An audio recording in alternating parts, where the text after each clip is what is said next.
안녕하세요. 법무부인 하인의 정홍식 변호사입니다. 오늘은 타일 하자에 관해서 한번 살펴볼까 합니다.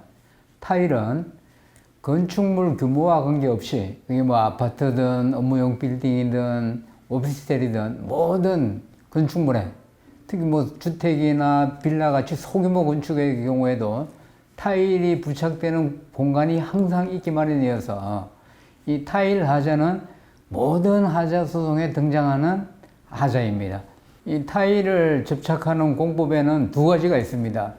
그 압착식하고 떠붙임 공법이라 해서, 떠붙임은 그 타일 뒷면에다가 이렇게 몰타를 섞은 접착제를 군데군데 몇 군데 이렇게 붙여서 딱 붙이는 것이고, 압착식은 아예 전부 다에 그 접착제를 붙여서 이렇게 빈 공간이 없이, 이게 압착식입니다.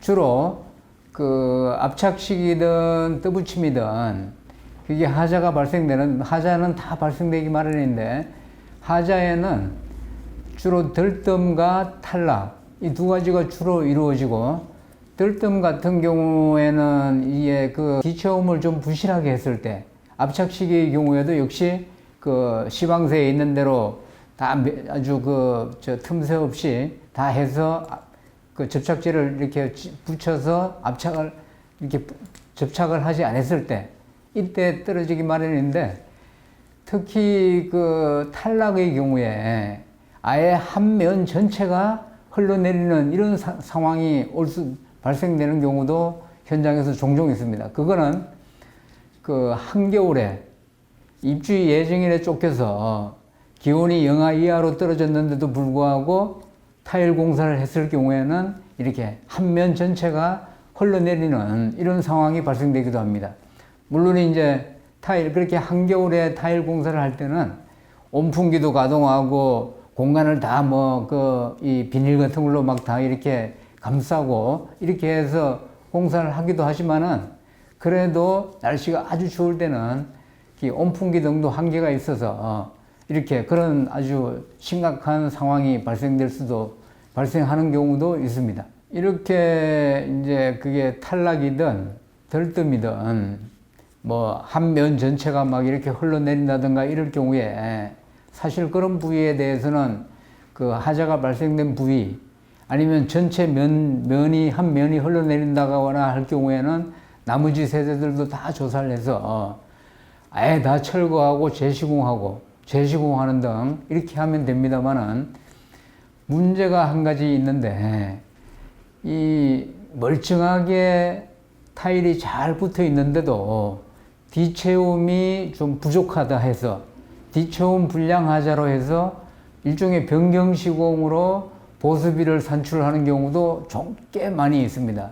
이런 경우에 그 타일이 잘 붙어 있고, 다만 뒤에 이렇게 뒤채움이 좀 불량한지를 조사해서 이제 그거를 보수비를 산출하는데, 이때 뒤채움 불량을 조사하는 방법이 이런 나무 막대기를 이용해서 두드려보고 그 타격음을 들어보고, 요거는 뒤채움이 좀 부족하다, 뒤채움이 충분하다, 이렇게 그렇게 조사를 해서 이제 보수비를 산출하는데, 사실 아파트든 오피스텔이든 그 건물이 어떤 건축물이든 그 수많은 타일을 다 타격을 해보고 할 수가 없습니다.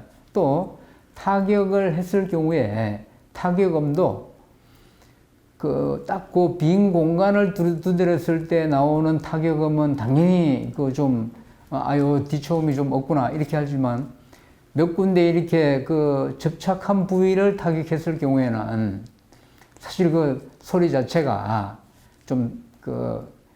뒤채움 불량 쪽으로는 소리가 나지 않거든요. 그래서 그러다 보니까 이게 표본 조사를 할 수밖에 없고, 그 표본 조사도 사실 어느 정도를 조사해야 표본으로서 적절한지 여러 가지 문제가 많이 있습니다.